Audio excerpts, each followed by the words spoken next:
Nothing can stop me. No. 'Cause I'm addicted to what you and I realize. Lead the way, I follow. No need to say where we are heading now, babe. I follow to the edge of it all. So tell your good night, 'cause I'll find no matter what, yeah. Susceptible now, before the moment flies, before it flies. So tell your good night, 'cause I'll find no matter what. Susceptible now, before the moment flies.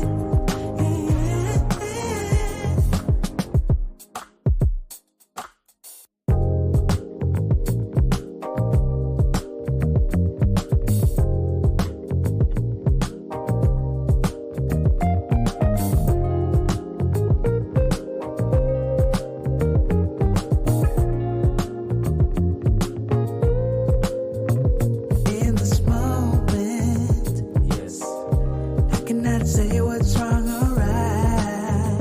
No, it's not hard to fool me. No, 'cause I'm addicted to the good life. Yes, yeah.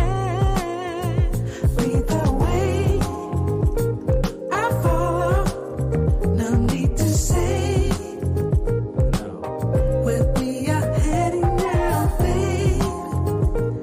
I follow to the edge of it all.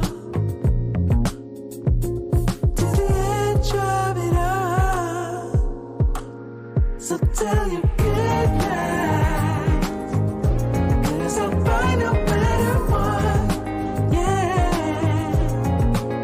Susceptible now, before the moment flies.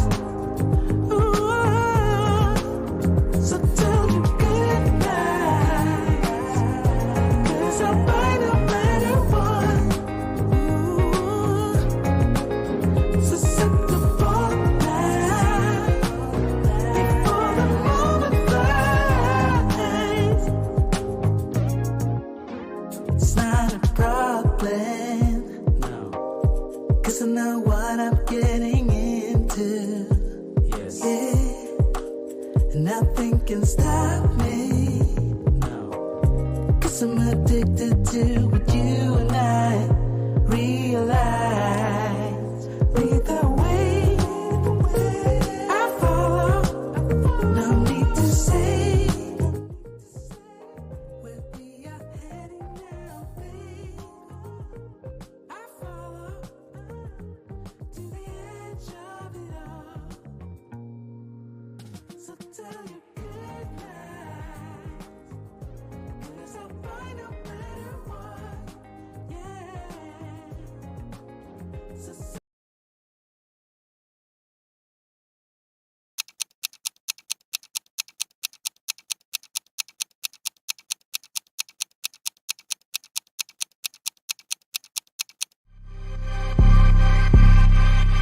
That's killed it. You made the decision to play Thiago. Klopp doesn't change the system. Since move back left, you don't want to change from the 4-3-3.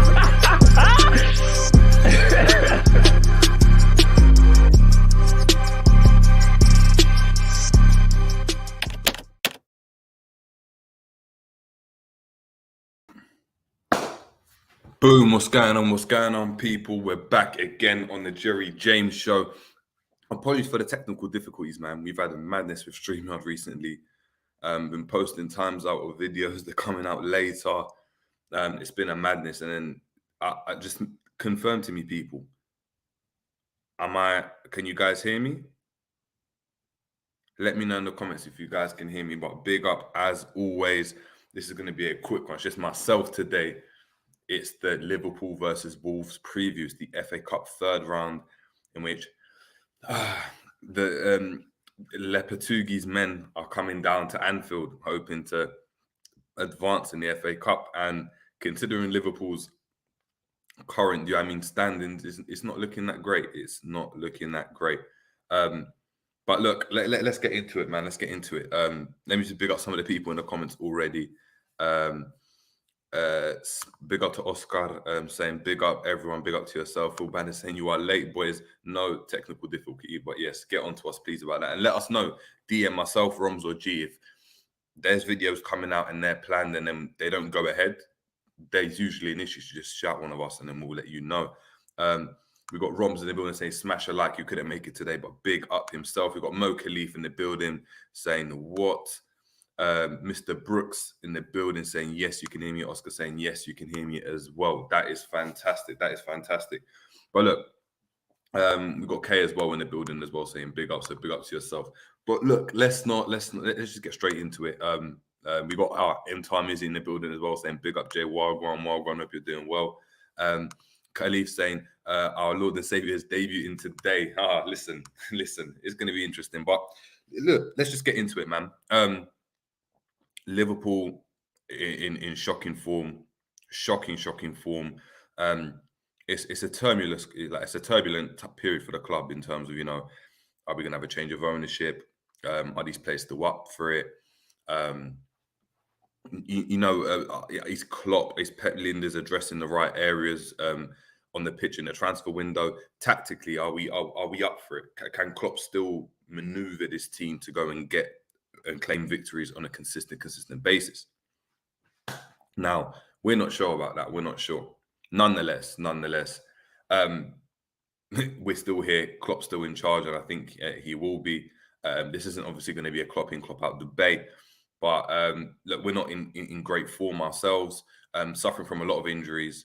Our midfield seems to have got revitalised and come back in regards to not the quality, but the players that we've got. But we've got a lot of injuries. They're talking Diogo Jota, Bobby Firmino, who potentially may be back. Henderson with a concussion, who's only trained. He done everything in training apart from heading. This was according to Klopp yesterday. So it's not looking great for Liverpool at the moment. Our bench has looked thin. We're coming into this game now on Wolves. Look, they haven't been great this season themselves. Nonetheless, it's a quite odd one. You look at their team, and their team is quite stacked. And what I mean by stacked is they have a lot of players that can come off the bench. You're talking the likes or come off the bench or even start. You're talking to the likes of, Matheus Nunes that we know all too well about at the moment. You've got obviously Adama Traore, Raul Jimenez, who obviously since his head injury hasn't really been able to recover that form that he was in. Traore hasn't been great, still poses a threat. You've got Daniel Podence, you've got Cunha on loan from Atletico Madrid. You've got Guedes. There's a lot of players. Ait Nouri at left back, who I'm a real big fan of. They've got a few players that can cause the issue. And Jose Sarr, and let's not get it twisted. Jose Sarr was the best goalkeeper apparently last season.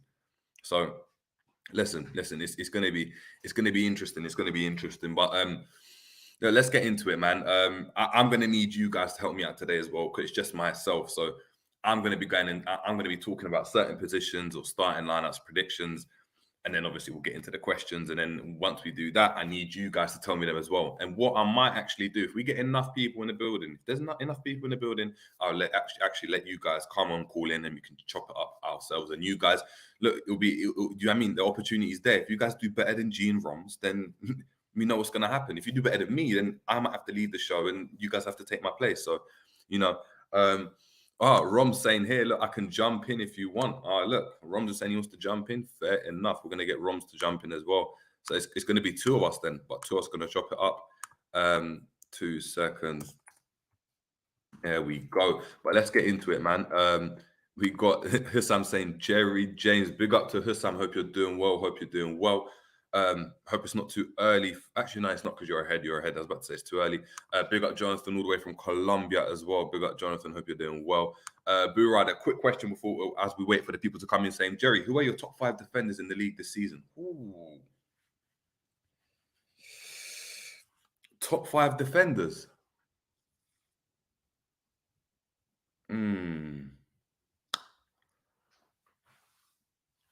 That's a tricky one. Saliba, I give Saliba. Saliba. Who else? Who else? People. We got Saliba, John Stones, Lisandro Martinez. That's 3. Who else? I don't want like all the bait teams. I want a couple of teams that. Do you know what I mean?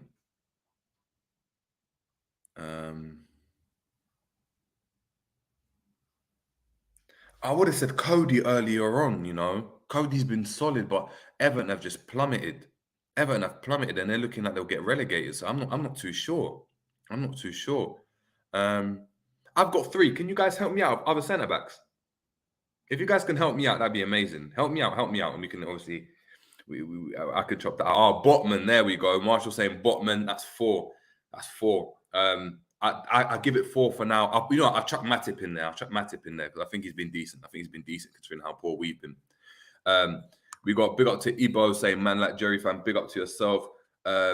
Marshall saying 2 of my favorite LFC YouTubers are currently live. Jamie and Jerry. Had to go with the GOAT though. Big up Jerry and Jamie, legends. Big up to yourself. So who's the GOAT? Am I the GOAT? Is that what we're saying?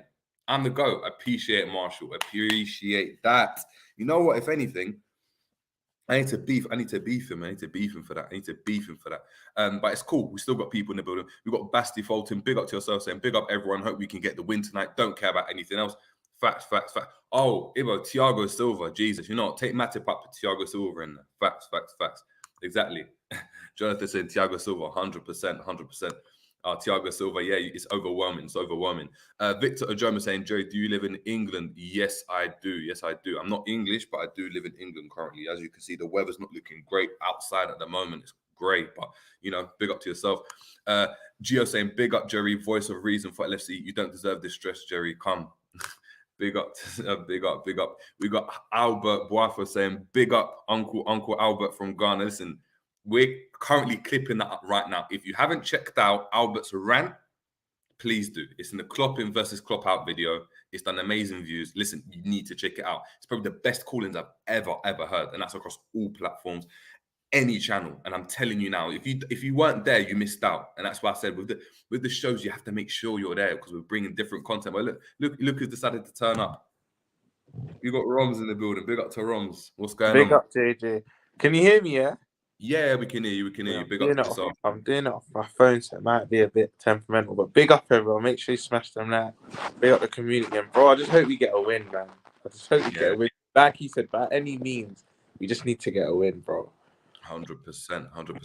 Gio's on your waves telling me to come and support the Arsenal. Gio, I'm trying to get him and G on board, but they're just resisting. Yeah. They're saying they're bigging up you, Ron.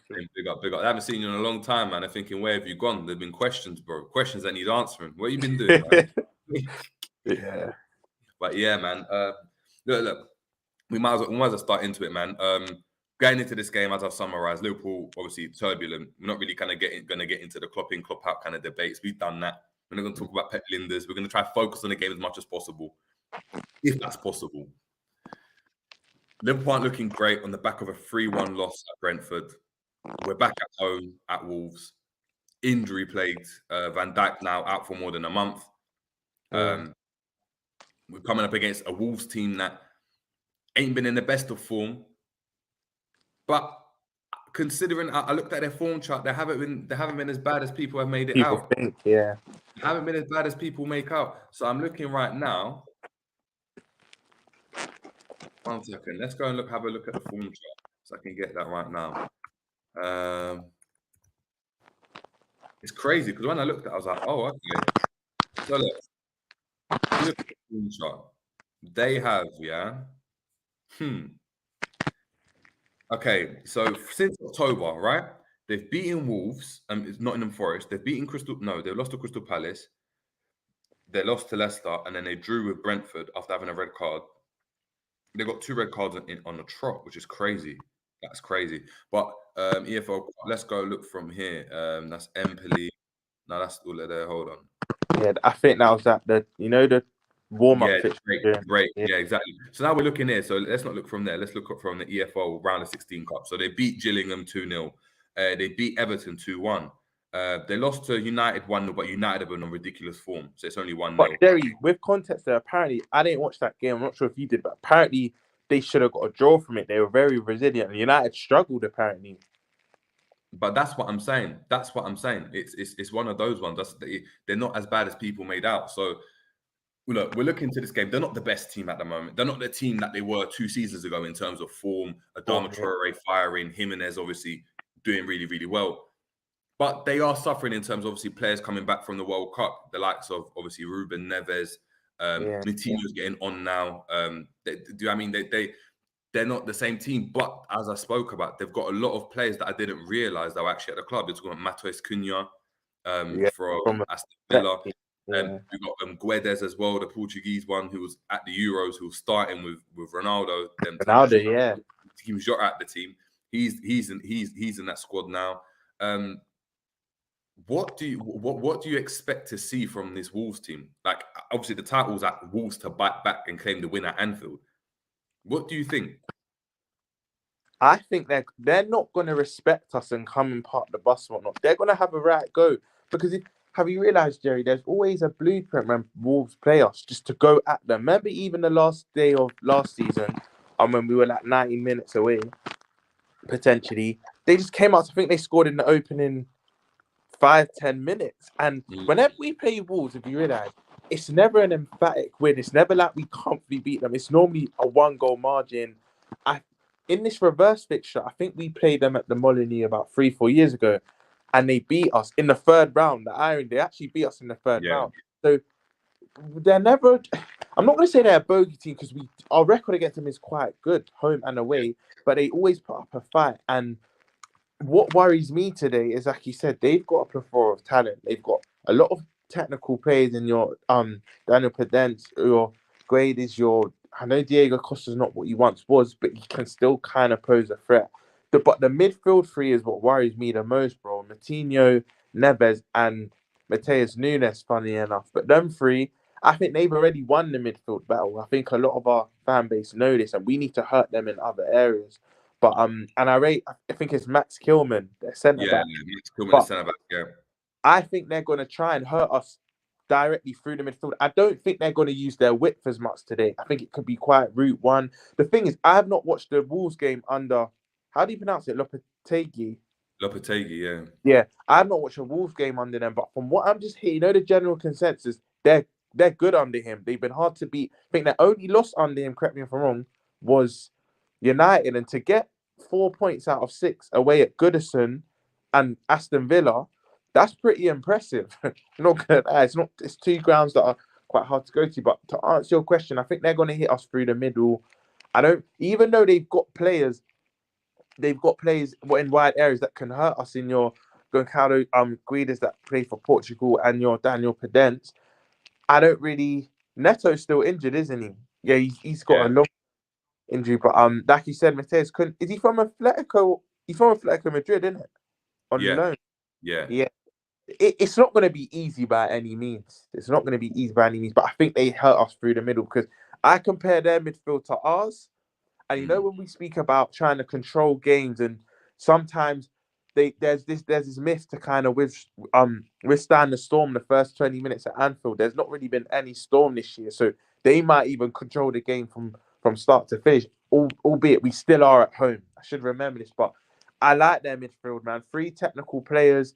I'm not going to say they're that industrious, though. That's one thing I will say, but they might not have to be because of how well they retain the ball. But yeah, Coutinho, Neves, I think we have to worry about them 3 players. Because even Pedence and Guedes, they're not the most potent. Pedence needs about 5 chances to score. I know we've got a striker that probably needs more than that, but Pedence needs a lot of chances to score. So I think it'll be won and lost. But what we need to be careful of, JJ, is set pieces, because Neves on over them set pieces, albeit a free kick, a corner, and then they've got quite a lot of height. You look at Max Kilman and who's the centre back that pairs him? I can't remember who pairs him because I know Willy Bolly. Actually, he's gone Nottingham Forest. Nathan Collins. It's Nathan Collins at the moment.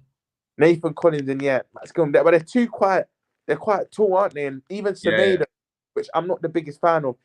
He's what, 6'1", 6'2"? I think they can be better aerially as well. So it's going to be a tough game. It's definitely going to be a tough game. Yeah, 100%. I mean, you're looking at this squad, and I think a lot of people don't really kind of understand like what they've gone and tried to do with it. They've got Hwang Hee-chan. Do you know what I mean? He's going to be coming back. Ruben Neves, of course. Adama Traore for me. You speaking about Adama Traore? Adama Traore and Adama. Exactly, Adama Traore and Matheus Nunes, I think, are going to cause us a lot of problems. A lot of problems. The reason why that is because I think they're going to go and play on the counter. And what's going to happen there for me is, as they drop off, they're going to go so compact. There's going to be like 5. They might even go 5 at the back, like they used to do. 5 at the back, be very compact. And when they break, they're going to break through the center, through the runs of Matheus Nunes. You've seen me can drive from deep.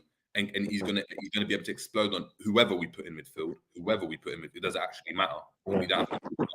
And Traore and this pace. And at the time, we always looked at Van Dijk and said, you know what? Van Dijk is someone that can not only match him, he's smart enough to kind of just put Traore against any of our centre backs. Especially, they've all got that bozo gene in them. Matip does, and the other two. But if any of the other two play, that bozo gene's there, and you know. With Robertson being really high up, Traore on either the left or the right is going to cause a lot of problems. We're talking about Pedro Neto as well. We forgot about Pedro Neto. Yeah. Pedro Neto on that left. How's Trent going to be able to go and deal with that? But I think he's injured, JD. I think he has a serious injury. I could be wrong. Maybe he is back. But well, look, it might not be him. But then you got Gonzalo Guedes. You got Daniel Giants. You got. I mean, there's a few players. Oh, we've got Chiquinho. We forgot about that. Remember back end of yeah. Done that. Was it against Chelsea? It was against Chelsea. He had a good cameo in it. Yeah, good cameo against Chelsea. So Chiquinho's there. We got Ait Nouri as well. Look, big up to Marquez talking about. Do you know what I mean Bueno or Ait Nouri? Very, very. I rate Ait Nouri highly. Remember when we beat them last season 1-0? He locked up Salah the whole game. The minute Salah come off, the minute Ait Nouri came off, he assisted Origi. Remember that last minute 1-0 win last year? Yeah, I was literally just talking about that right now. So 2 seconds as well. Yeah, so So for me, that threat's going to be massive. Another talking point, obviously, Virgil van Dijk being out. Massive for the club in terms of I know he's been on poor form, but he's such a presence. Like, he's in the team. You know he's in the team every single game, more or less. Do you know what I mean? Up until his injury. And even last season, look how many games he played. How big of a miss do you think that Virgil injury is going to be? And if so, do you think Liverpool play better or worse off with that, and considering his form at the moment?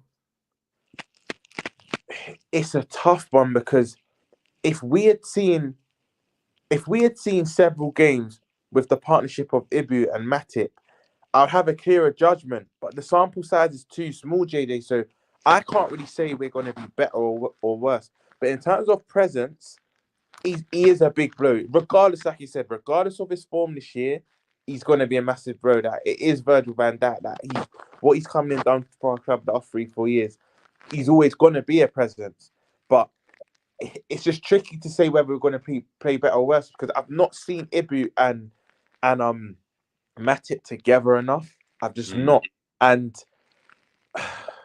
when he came off against, you could argue we were poor from start to finish against Brentford. I know we did the tactical review for that, but you could argue we were slightly more open once Ibu and Matip were together. Again, it might be harsh just to go off that game, but they were cutting through us a lot. It was only because of Matip's intelligence that he was able to nullify a lot of their Brentford's counters.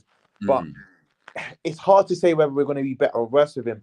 We will miss him with his presence, but like you said, because he's not been in the best of form, that's one where we're going to have to wait and see. Because let's say Matip and Ibu have a run of 5 games where they have 5 clean sheets, then you're easily going to say 1 minute we look better.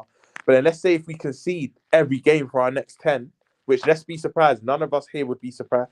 None of us here would be surprised if that happened. You can't really have.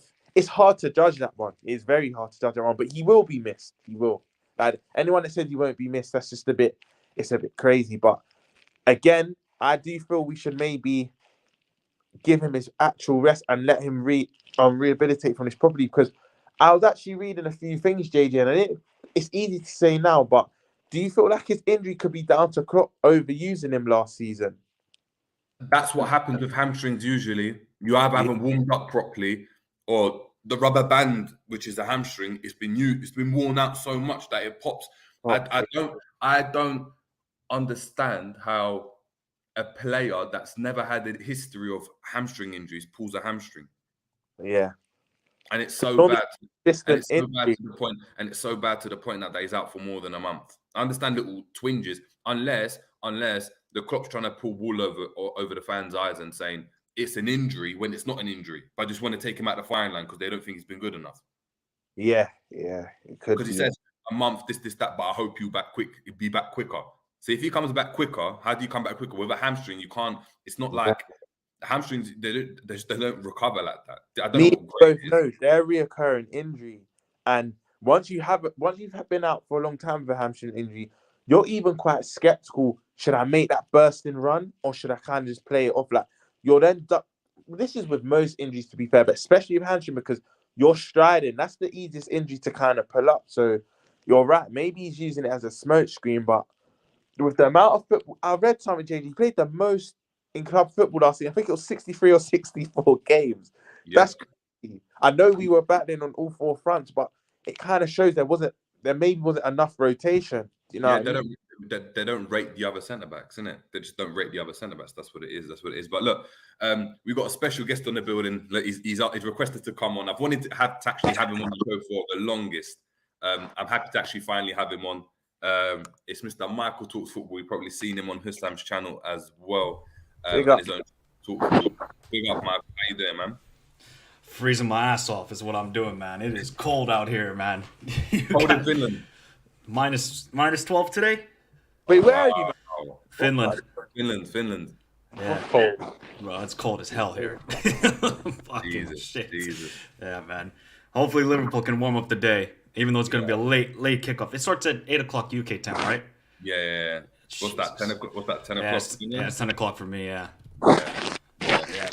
Crazy. But look, we're literally just talking about the Virgil van Dijk injury.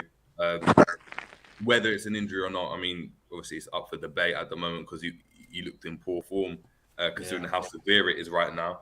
Do you think, like Romz is saying, look, that Virgil's presence will be missed? Considering his form, do you think so, or do you counter that argument and think, you know what, he needed to be dropped, and this is like a blessing in disguise, as Albert's mentioned in the chat? I think somebody made this point on ESPN FC that if we were in a title race, catastrophic. We would be out of the title race without him. Top 4 battle, not the worst. I got to be honest. So it's just now a good opportunity for Konate because everybody highly rates him. I highly rate Konate. I think he can become a great center back for us. But now it's his opportunity. You know, the game against Brentford, obviously he made the one mistake. But I think now with Virgil van Dijk out, they said it's 4 to 6 weeks, which is a long time. We have a lot of games, so he's probably going to miss the first leg against Real Madrid, which that isn't great because we know Karim, man. That guy, when he goes up against center backs, he can do it against any center back. So 4 to 6 weeks, not the worst. Maybe it gives him a bit mental. You know, it's not just about getting off the game, but just maybe a mental break as well. I think that's a big thing for Virgil van Dijk. He's been playing a lot of games, like Romz said. What did he play? 60 games last season, plus the World Cup, plus all the games before. So give him a little break. Let's see how he returns, and maybe he comes back as a better Virgil van Dijk. Because as we all know, this is not the VVD that we know. This is just some B-Tech VVD, man. I don't know what's happened to him. He was good at the World Cup. I was like, okay, maybe he just saved himself for the World Cup. Comes back, and it's still I don't know. I think it's ironic that he's good in the World Cup because he's playing in a back three and he's not playing a high line. I think it's just maybe it's just motivation. It could just be 100%. But the game is different. So if you look at exactly as a 4, he's having to rush out. He's playing the high line. They want to go and play the high line. You look at that goal against Mbeumo, where the chance Mbeumo had in the Brentford game. Yeah, that was horrific defending. First of all, exactly, that never happens to Virgil. He's always a proactive centre back. But for Holland, that never happened because they were so deep as a team. Yeah. They just retreated into a 5 and he stayed in the middle. So it makes him. Look at where Thiago Silva kind of treatment, where he's protected by everyone. That system protects the centre backs. They're not as exposed as we're leaving our centre backs. Yeah, look at where the defensive. We were at the halfway line. Are you what the heck? on the counter-attack.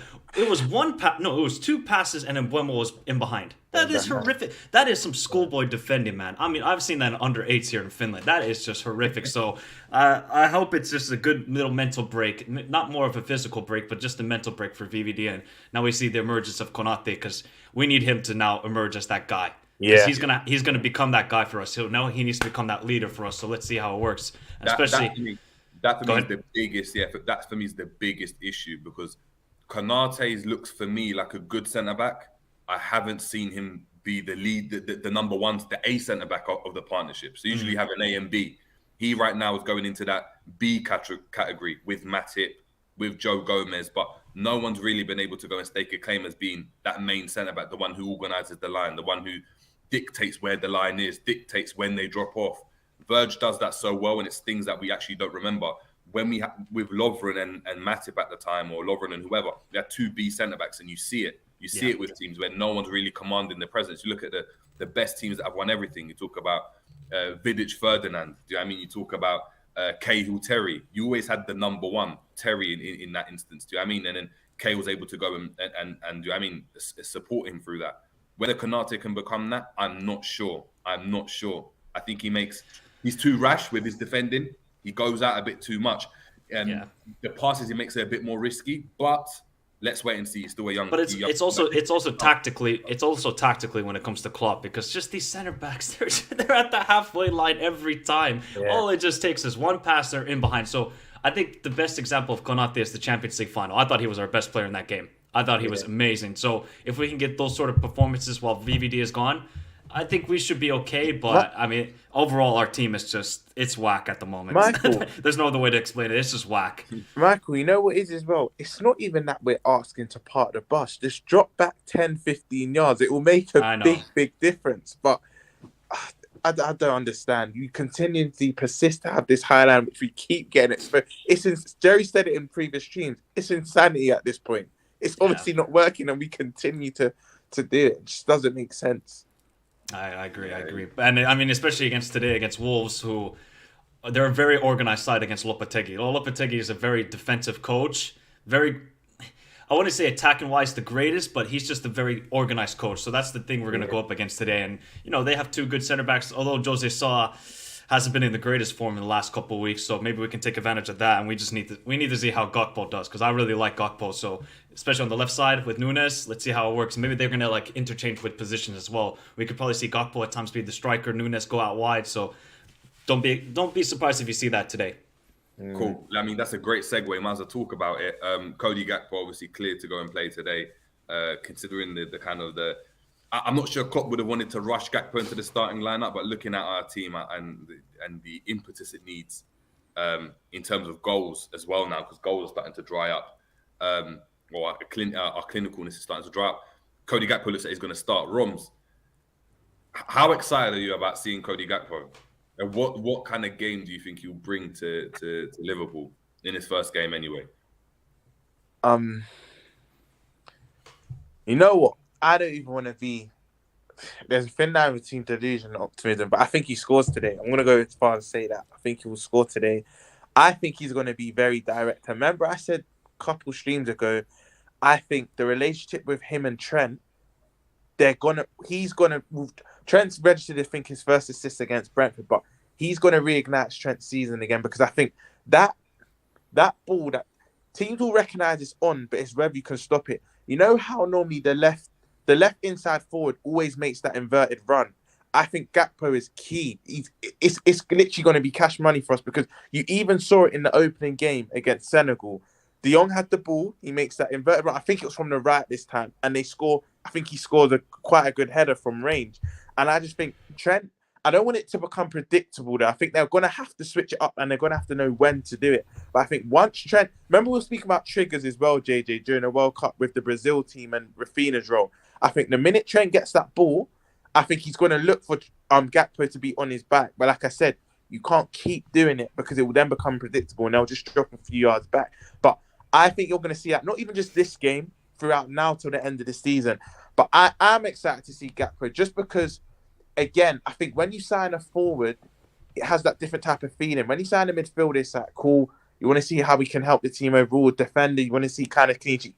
Forward, you get paid. You make your name more as a forward. You have a bit more pressure because goals are currency that you're there to actually. And if we're being honest, whether he will or won't, whether he does or not, we don't know. But he is there to kind of, let's not say replicate Mane's output or to try and get at least near it. He is that guy.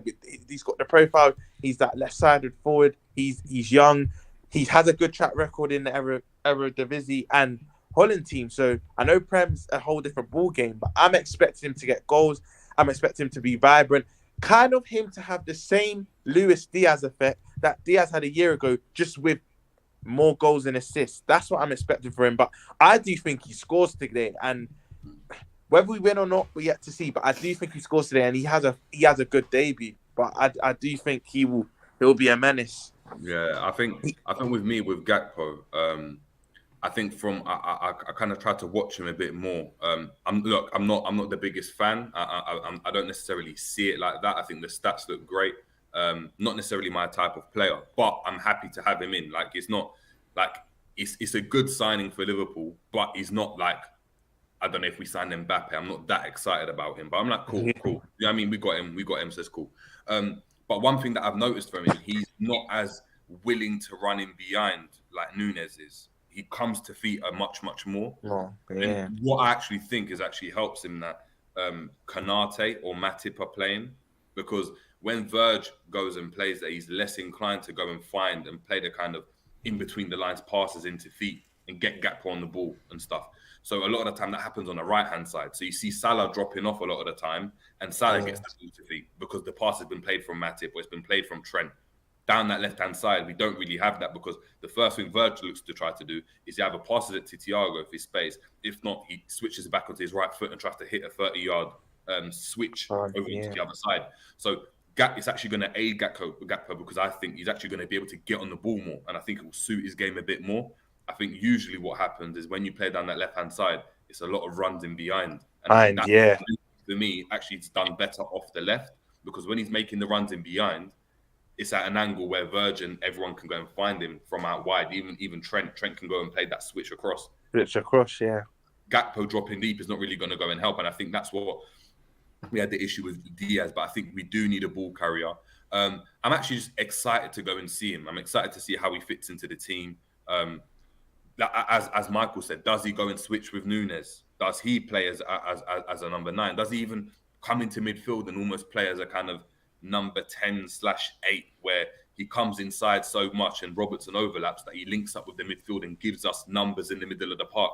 JJ, can I interject just there? I'm happy you mentioned Robbo, because let's be honest, Diaz and Robbo haven't had the greatest relationship. They run into each other a lot. They've not established the best relationship. If Gakpo and Robbo can actually have a good understanding, I think we can be very devastating from that left-hand side.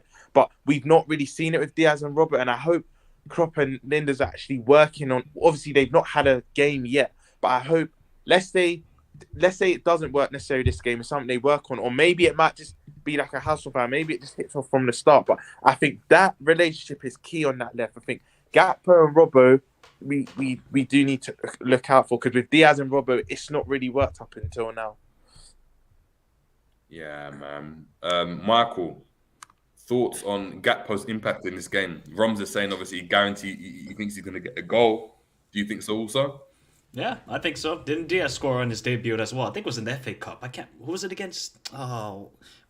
Cardiff City. That was it. He scored against Cardiff City on the debut. Yeah, so I could see the same thing for Gakpo. Yep, exactly. So I could see the same thing for Gakpo. I'm really excited about this signing. I highly rate the player. He's someone who actually shoots outside the box. Name me a player from our team who shoots outside the box. Nobody. It seems like everybody's allergic. Oh, Jesus. Oh God. That's it. We hardly see him. Oh, please stop, JJ, man. That is the only one who shoots outside the box. I would think maybe Thiago would, maybe Salah would. Nobody. It seems like they're all allergic to doing it. So I'm happy Gakpo. He's a player who I've watched at PSV for a couple times this season against Arsenal in the Europa League. I highly rate him. I think he's a very direct player. Takes on every defender. Links up play. So it's just, does he have pressure to come in and perform? Yes. And that's a big thing. So because now we have no Diaz, Jota, Mane obviously gone from last season. We need somebody who can get goals because we don't get goals from the midfield. We don't get goals from the defenders. It's all on the attack. So the attack has so much pressure to perform every single game. So he has to perform immediately. And that's what I'm afraid of. Like, everybody's like, oh my God, this guy has to score immediately for us. If he doesn't, there's already pressure under you. Look at Nunes. He has all these chances. And now I think he's feeling the pressure on the price tag. So at least the price tag wasn't so bad. I think for 35 million, it's basically the equivalent of 10 years ago, like a 10, 15 million euro signing. So I do like Gakpo. I think he can definitely help us. And especially, this is the thing as well. We need a squad. We haven't had depth in our attacking play for how many years? We used to have Shaqiri, and Shaqiri was a good bench player. I would take Gakpo right now over Shaqiri any day of the week. So let's just see how he does. It's just going to take maybe some time. And like I said, he's probably going to introvert with Nunes.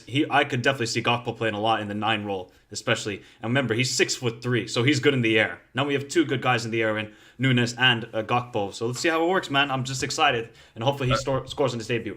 If you had to go, and obviously from what we've seen from Gakpo for the kind of viewers as well, if you had to kind of say an area of his game which you think needs to improve or Liverpool are going to look to try to improve, what would you say?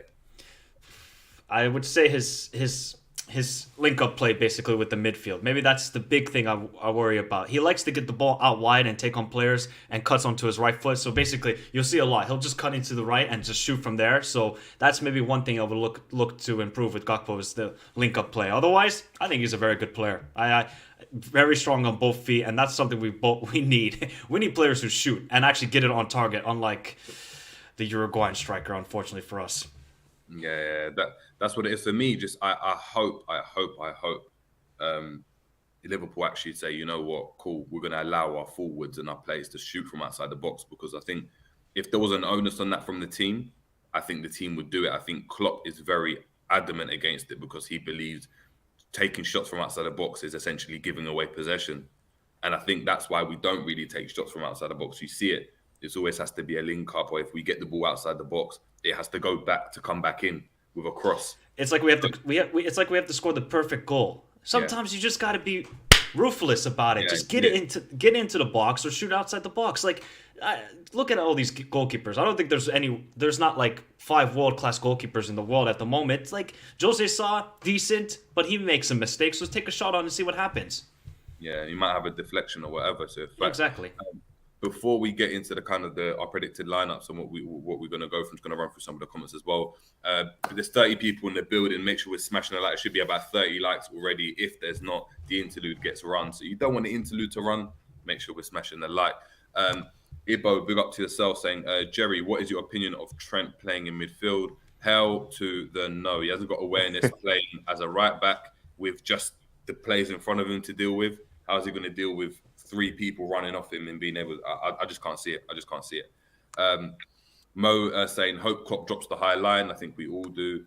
Albert saying, I think Virgil's absence will turn up being a blessing in disguise. We will play better without him. He believes his presence intimidates the defenders. I think it does, but I think it also. I've seen the partnership of Gomez and Konate, or Gomez and Phillips and Matip or whatever, and you see it's just not the same. Like, it's not the same. There always looks like there's a mistake in them. The game that really comes out to me was the Strasbourg game in pre-season when Konate and Gomez had a nightmare, and that's just it scarred me. Where I just don't want to even see that ever again. Albert saying then our centre backs have become chocolate wafers because they are overworked. Victor saying Klopp needs to stop this high line and pressing football. We don't have the players for it again. Yeah, the problem is we don't. But if he changes his formation, his identity, his tactics, how are the players ever going to buy into him ever again? I think that's the problem he's got. He knows he has to change, but he knows if he changes, that's it. Gengen pressing is done until you get a new load of players where you can actually impose those type of techniques on them, because it is intense. It's intense. Trudeau saying, Michael, one of Have Hope's Hut's finest. Big up to Michael. Make sure you're subscribing. Albert saying, Jerry, I want LFC to lose. We've lost twice to Wolves in the FA Cup. We lost 2-1 on both occasions.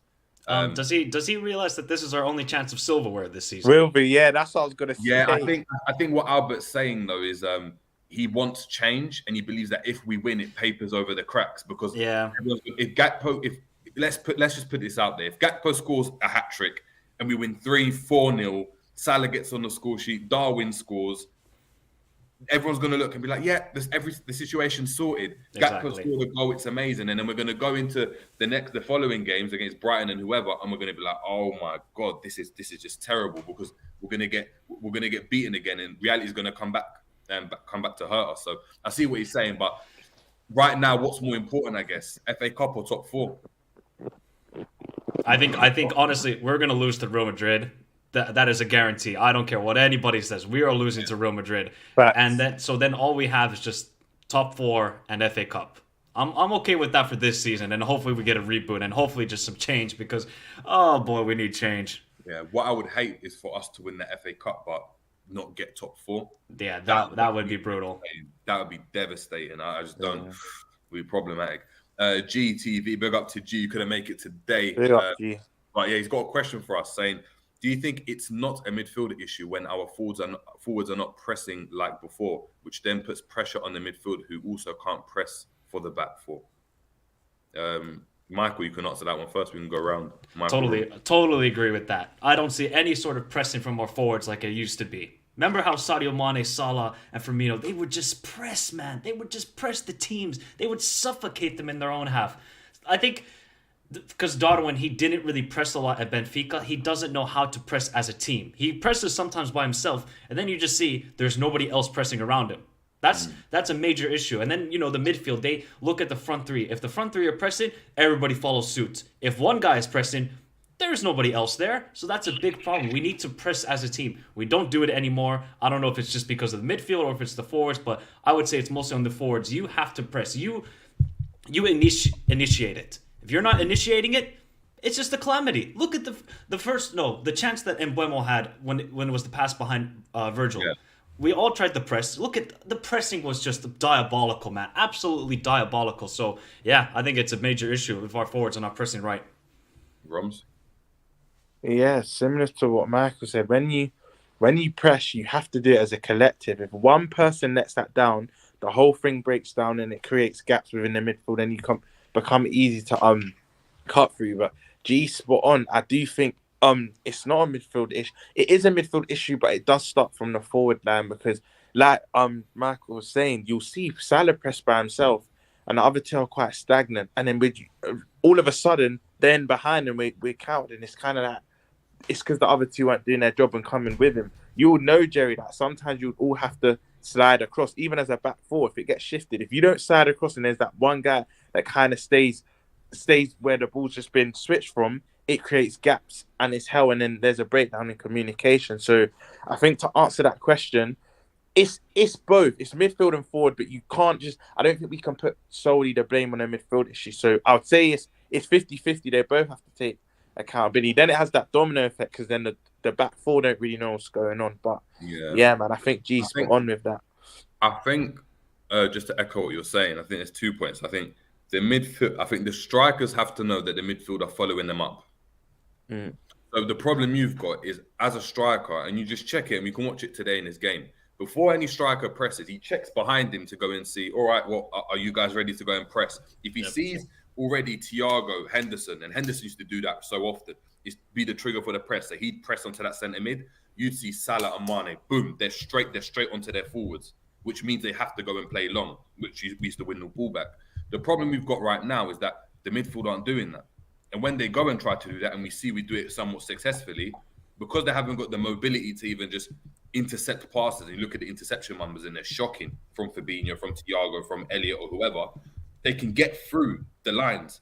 And then it means that they've got acres to run in behind them. They've got acres to run because there's a gap between now the midfield. The defence are running back to the strikers, and the number 10s and the wingers are coming into the pockets causing issues. And you've seen it so many times where the midfield or the attack have had a shot, and then you see Thiago and Elliott coming to the picture. It's like you should have been there 5, 6, 7 yards ago to stop that pass. You look at what Fabinho and Wijnaldum used to do really well. They'd snuff that out quickly. You couldn't get away from them. That's what's happening right now. I think that then obviously it's a domino effect, as Rom said, because the high line has to be in place, because the midfield haven't got the legs to cover the ground.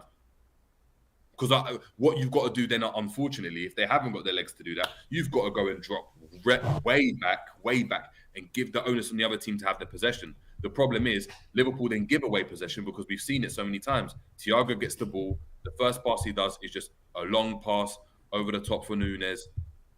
It just doesn't go anywhere. It's an inaccurate pass. And then the team gets the ball and then they're able to recycle the ball. And you're giving away possession a lot of the time.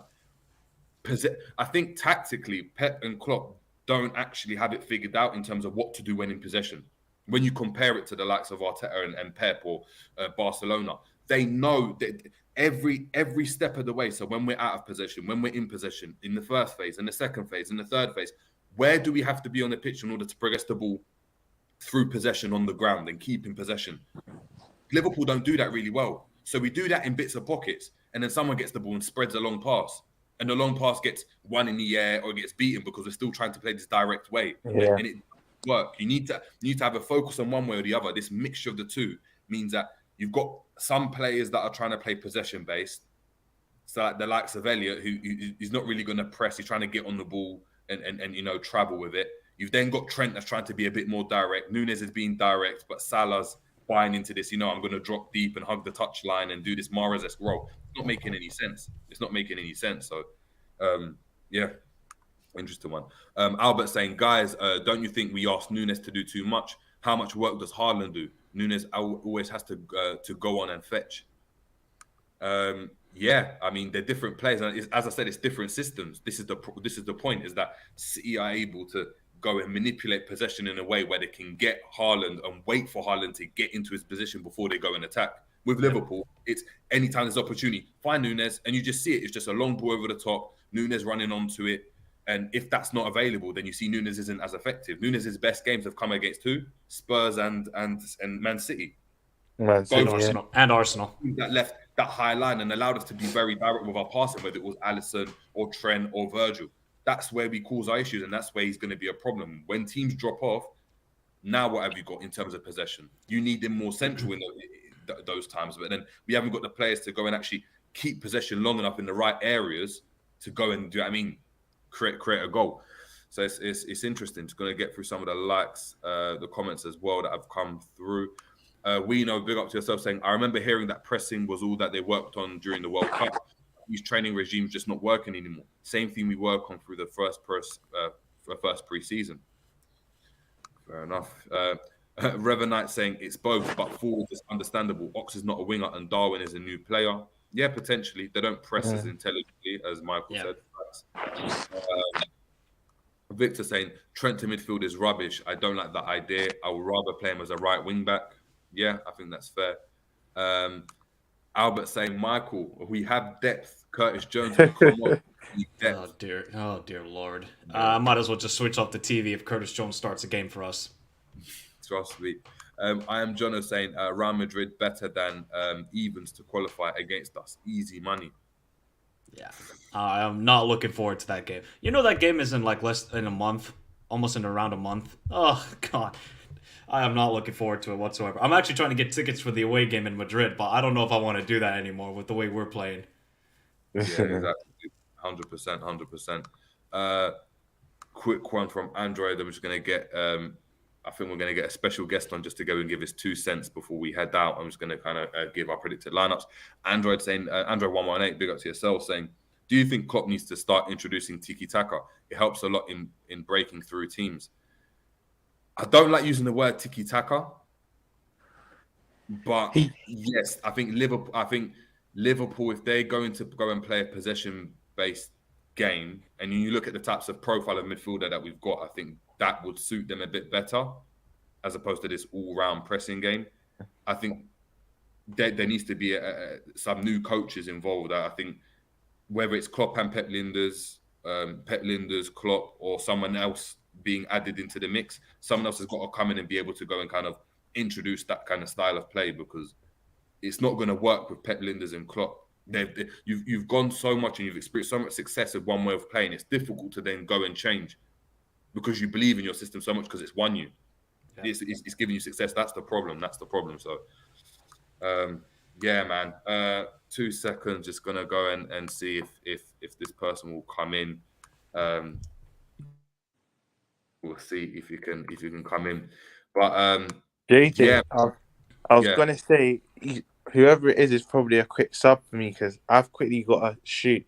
But I was just gonna say, everyone smash the that comment. Also subscribe to my. Whilst you're at it, predictions quickly. Score predictions. Oh yes. Replays are back for this campaign, aren't they? Yeah. I'm gonna go 1-1 Gakpo. I think they take the lead just through another high line in behind. I think Gakpo equalizes and then we have to go back to the Molyneux. But I'm gonna go 1-1. Just what we need. More games. Just what we need. More games. Yeah, unfortunately, Michael. Yeah, but yeah, everyone, make sure you like subscribe to both these guys. Great guys, man. But yeah, let's have a good weekend and hope Liverpool bring us the win. Yeah, big up. See you later. Big up. And just like that, boom. Substitutions. Talk about being happy. We got Albert in the building. Don Albert. Hey, how you doing, man? We're good. How you doing? I'm good. I'm doing good.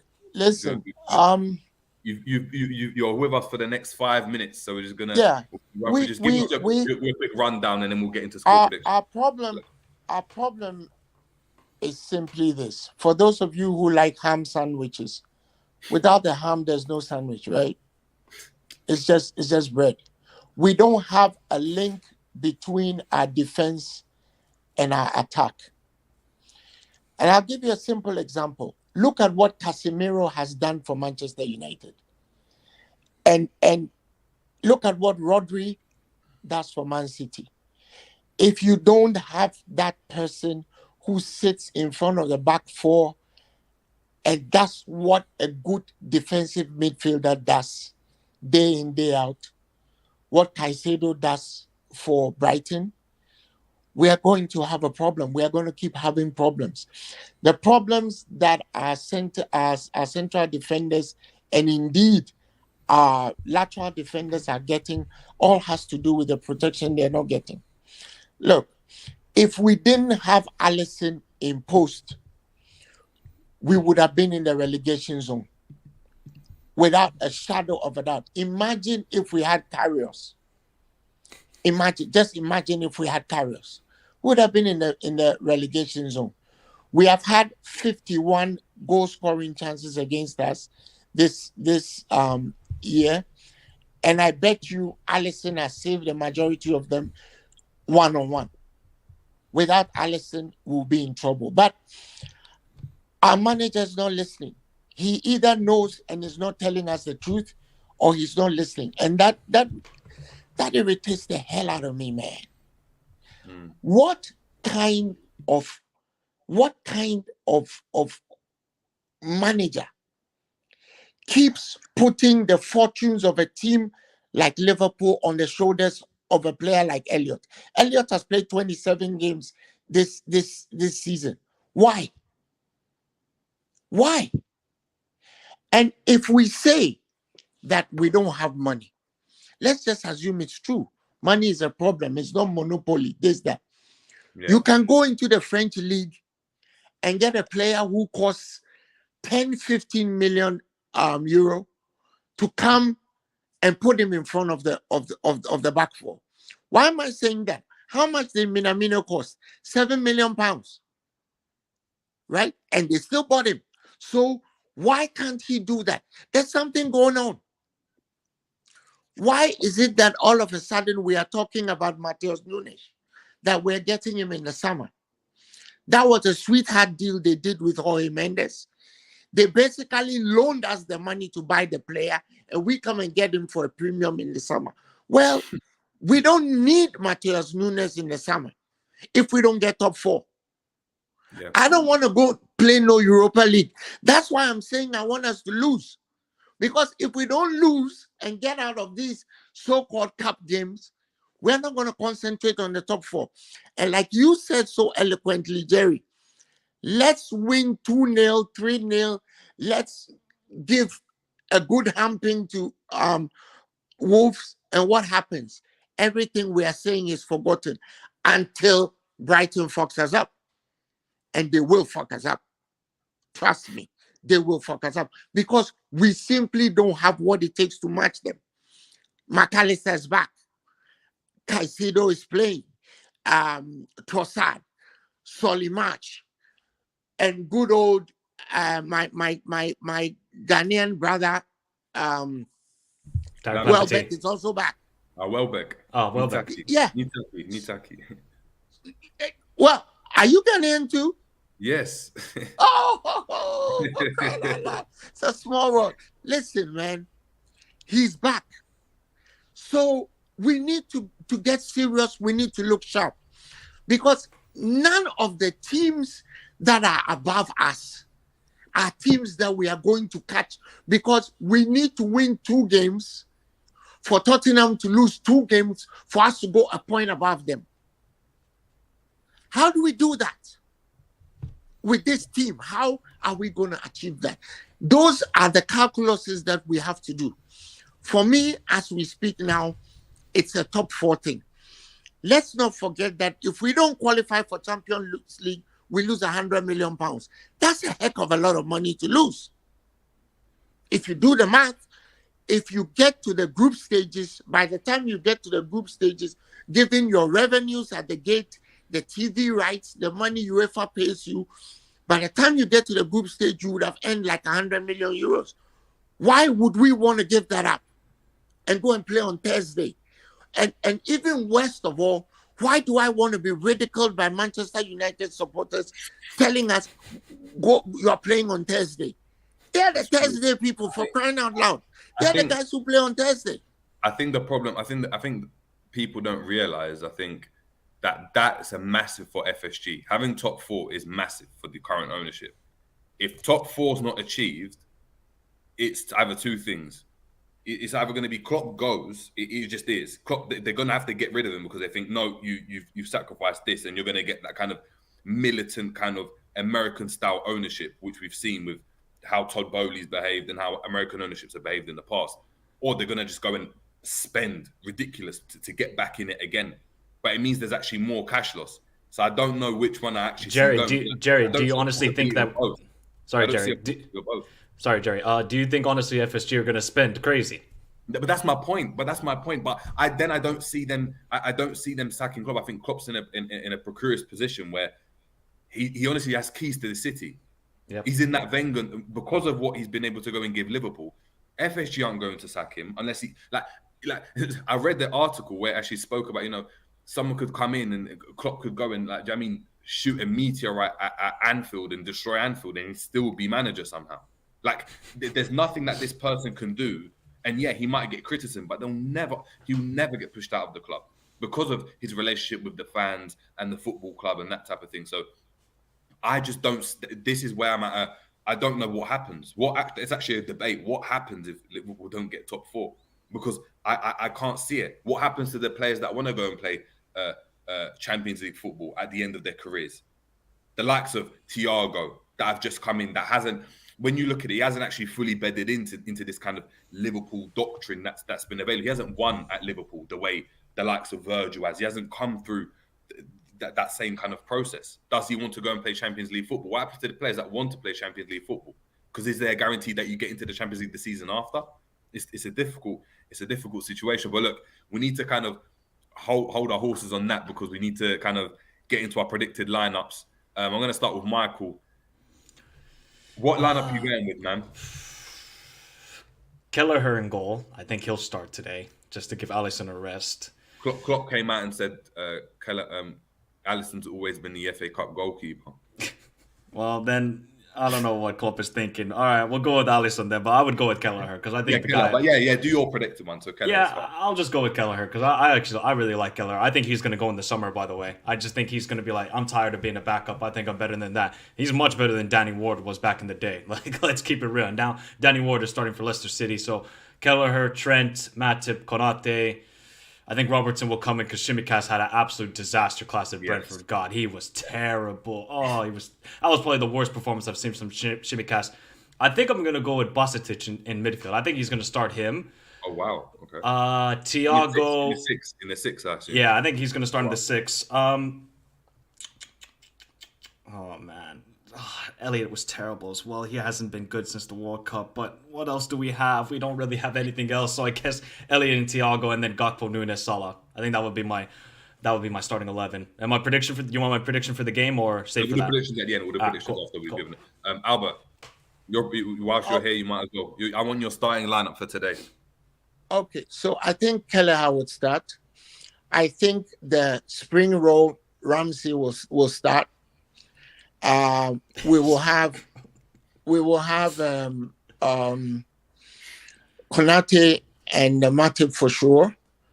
I think Robbo will start, and of course, the dead leg Fabinho will start, or maybe Batatic. I like Batatic. I think we should put him in at the deep end because we have nothing to lose. If we are not going to buy a DM, we should just put him in because anybody is better than Fabinho at this stage. And then maybe the 37-year-old Keita will start.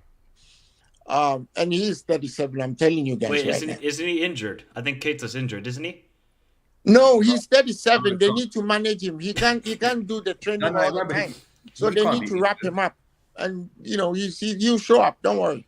And I think we're going to start Gakpo for sure. I think Nunes will play. I'm not sure about Salah. Maybe Doku will start in his position. I'm not sure. But those are my lineups. And in terms of score, I predict a replay. We'll do that at the end. We'll do that at the end before we head out.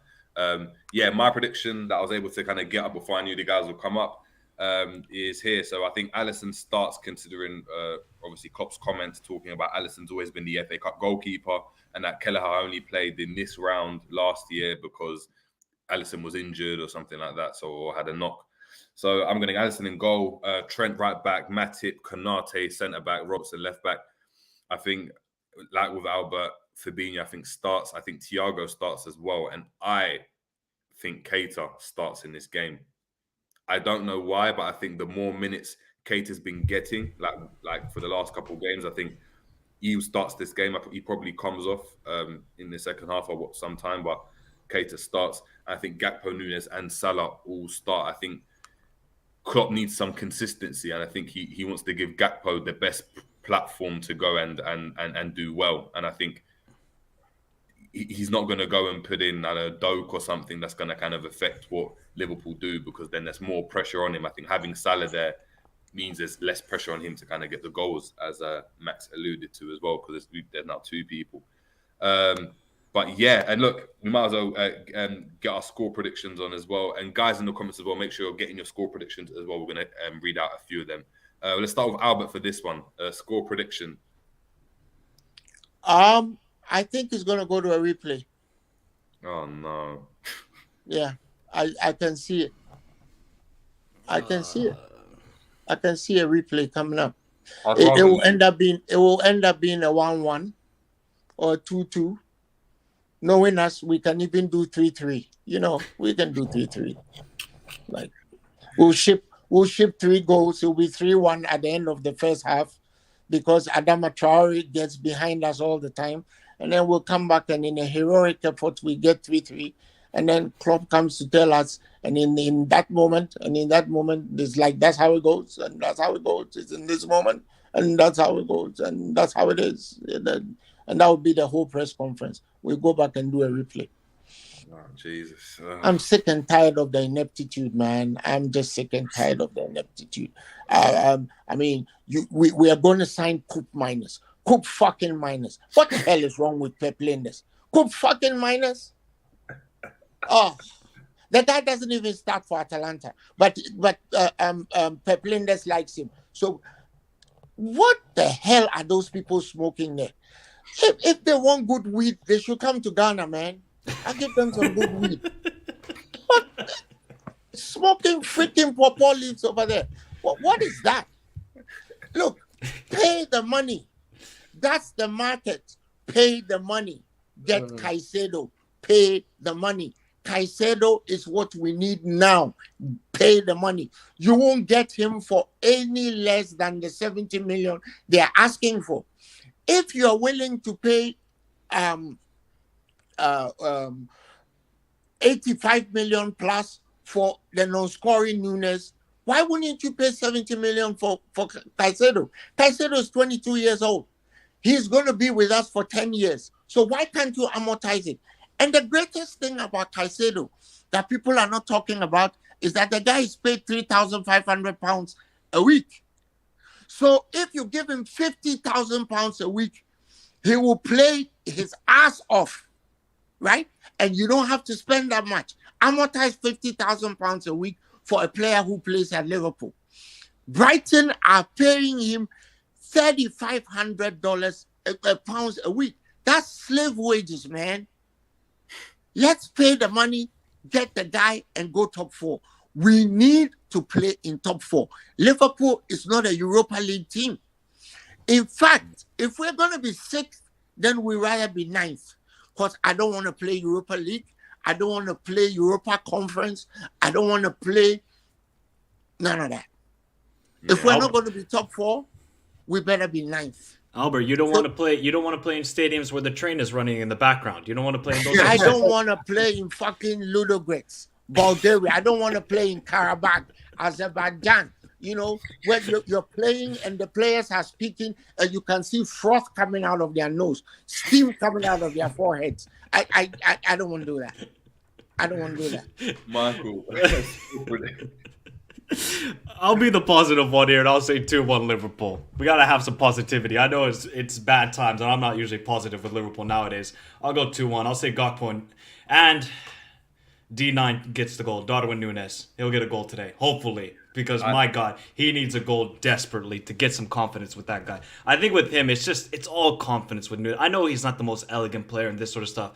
It's a confidence thing with him. Yeah. Once he gets that goal, I'm not going to say he's going to be a goal scorer machine like Haaland, but he just needs to get some consistency in his game. And getting a goal, I think, will desperately help him. And I mean, if we can't beat Wolves, who are, decent side, but they're not anything excellent. They got a 37-year-old, 38-year-old prisoner in Diego Costa at striker. Come on. Like, if we allow Costa to score a goal today, bro, I mean, we're not going to keep a clean sheet. That's a guarantee. We don't keep clean sheets nowadays. So I'll say 2-1 at least. Yeah. I'm going to say... Jerry. Yeah. Jerry, do you know what Gakpo's name means? Nah, I don't. Gakpo's name means metal in his dad's language. His dad is from the Volta region. The name Gakpo means metal. Region. The Ewe. Is in it Ewe. Okay. His dad is an Ewe. I'm Ewe as well. I thought it was, but I wasn't sure. Yeah, his dad is an Ewe from Angloga, and his name means metal. Okay, yeah, because my family...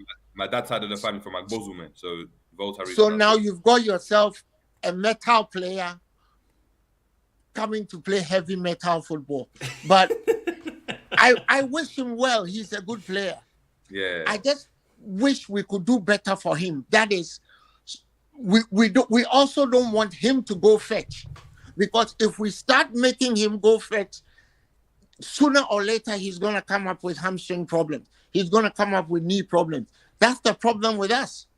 Notice how our players get injured more in training than they actually get injured on the pitch. Our brother VVD is injured because he's been overplaying. He never gets a rest. He plays every game. Why wouldn't he have what he has? Like you were saying earlier on, the hamstring is simply a function of wear and tear. He's played too many matches. The spring constant is broken. Your muscles are just like a spring. The spring constant is broken, it's torn, and he has a problem. So we need to get that balance. That's why I'm saying that the others should shape up without him. Let's see what Matip and Konate do without him. Let's see what Gomez and Matip do without him. Let's see what Phillips and Konate do without. There are 4 of them. Yeah. They should try something without him. We've done it before. Yeah, but don't forget that year we actually needed Alisson to come and score a header for us to qualify. Yeah. So we've been riding our luck for a very long time. Our principals cannot tell us, they don't know what is going on. They should spend the money and get a DM. At this stage, I'll take Coop fucking minus. I'll take Coop No, minus. Albert. No, man. No. You know, No. I'm not gonna be this budget guy and go 25 million and get Coop Miners. He's an average player. Michael, I've watched Coop Miners. This Michael. guy is average. We don't need the. He's not average. He's useless. Right? He's not useless. Average. He's better than utterly Henderson. Useless. He's better than Henderson. So at least he's decent. You know the Holy Spirit, Pep Linders wants him. Right? Yeah, because he's Dutch. That's why we're trying to build a Dutch B team. We're trying to be like Wolves. Notice the racket in Liverpool. We are only taking Jorge Mendes' players, or the players have to be Dutch. So Alisson is a Jorge Mendes player. Fabinho is a Jorge Mendes player. Carvalho is a Jorge Mendes player. Diaz, what's the guy's name? Nunes.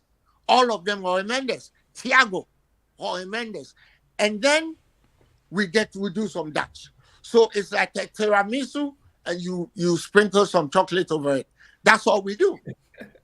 Right? That's what it is. I'm saying that for right now, hey, I'm 54 years old now. 30 years ago, I used to be a very good DM when I was in Achimota school.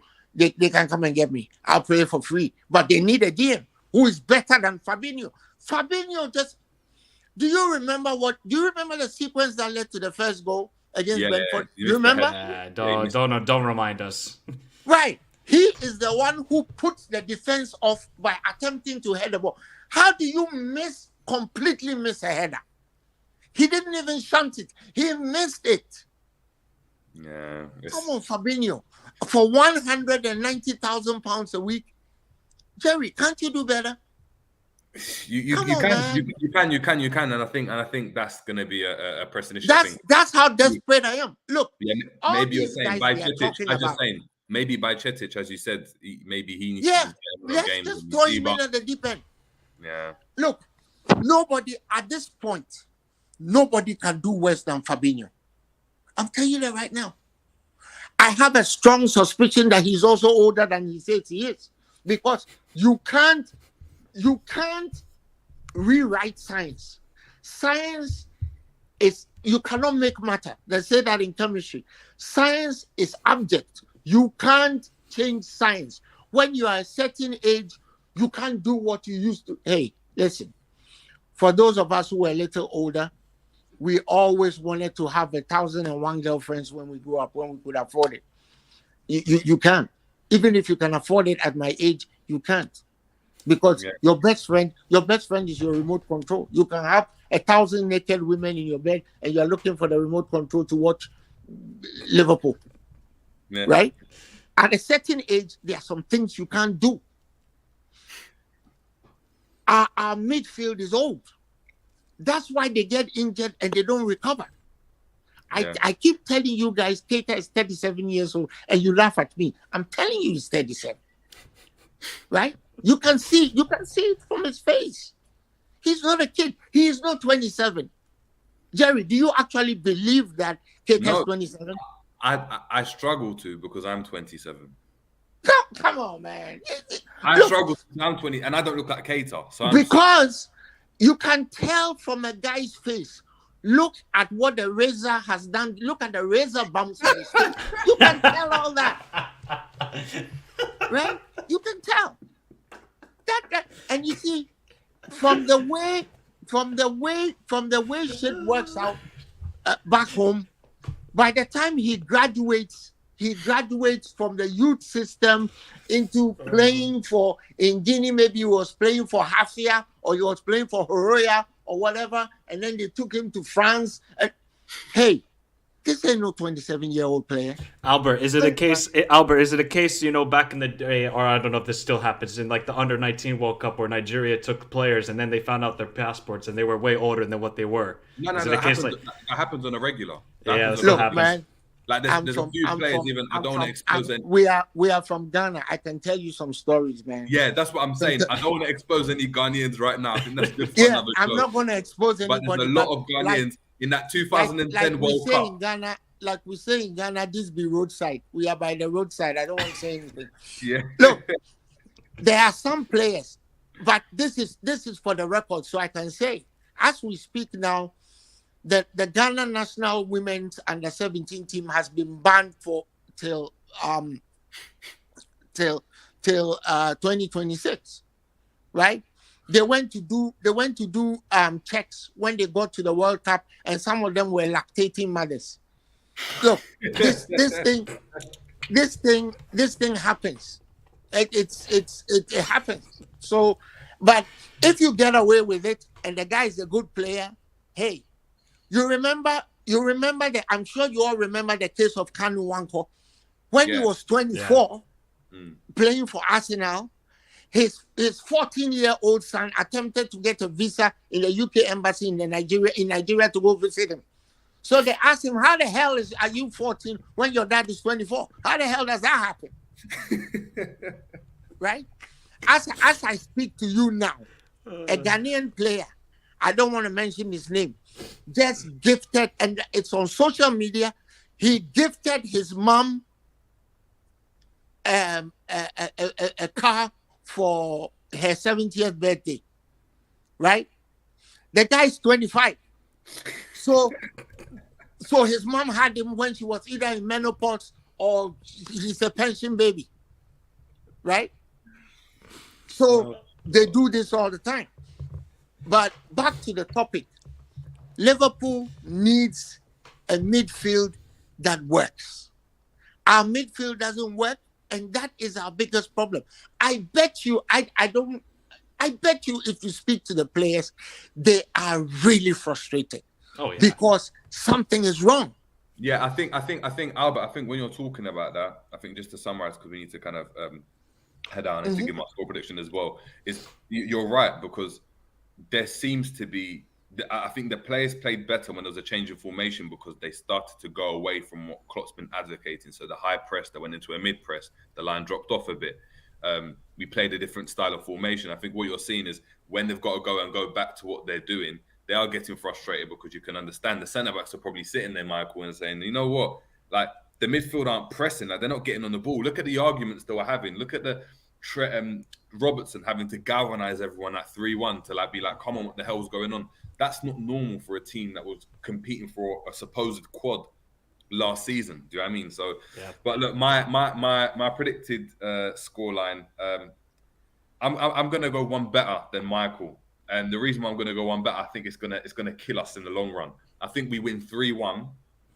I think Gakpo scores. I think Nunes scores, and I think Konate scores a header. And for Wolves, I think Nunes scores also.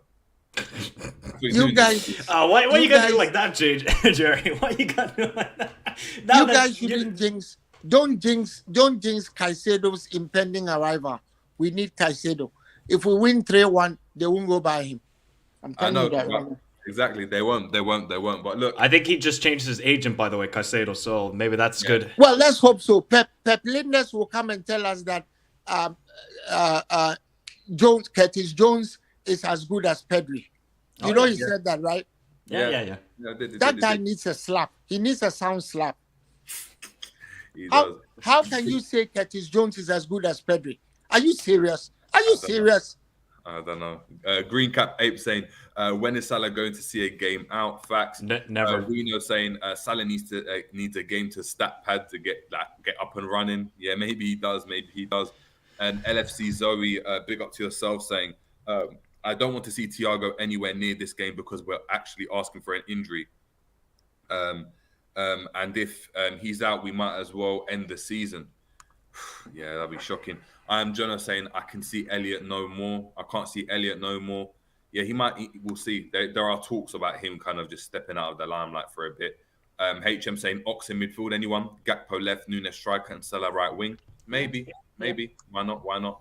Mr. Tibbs saying let's practice the Europa League theme song, ladies and gents. Whoa.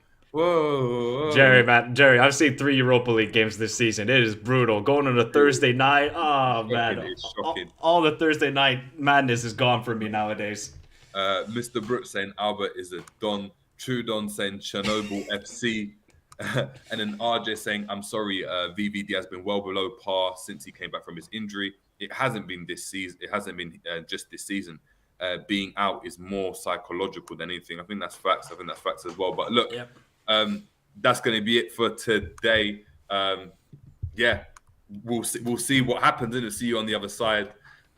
Make sure, Michael, let the people know where they can find you, man. You can find me on YouTube, Michael Talks Football, talk everything. Just did a video about Orsic going to Southampton. So that guy, he's going to score against every London club because that's what the guy does. He just scores against West Ham, Chelsea, Arsenal, and he'll probably do the same thing at Southampton. So check out that. Yeah, Thank you. Sorry, that Orsic guy, he looks very good. Like, They paid $6 million. Yeah, he scored in the third place game against Morocco. Yeah, thought so. Yeah, very, $6 million they paid for him. I can't believe it. But yeah, Southampton need all the help they can get because they are absolutely terrible. Yeah, they're rubbish. So make sure we're obviously over there and subscribing for Michael Talks Football. Albert, thank you so much for coming on. Great substitute for Romz. Thank you so much. Enjoy your Saturday. But you should tone down your jibes on the Thursday, people, because next August we may be playing on Thursday, so tone it down. I'm definitely toning it down. I'm giving it a rest. I don't mind trips to Bulgaria, Azerbaijan, Malta, and these sort of countries. Get in a little new location. It's close to you. Exactly. It's closer. But yeah, exactly. You play Moldova. You play Moldova. Exactly. But Albert, thank you so much for coming on. Thank you, bro. We're showing support for Albert. Peace up. Peace out. Take it easy. But yeah, it's been the Jerry James Show, and we're out, people. Take it easy. Peace out.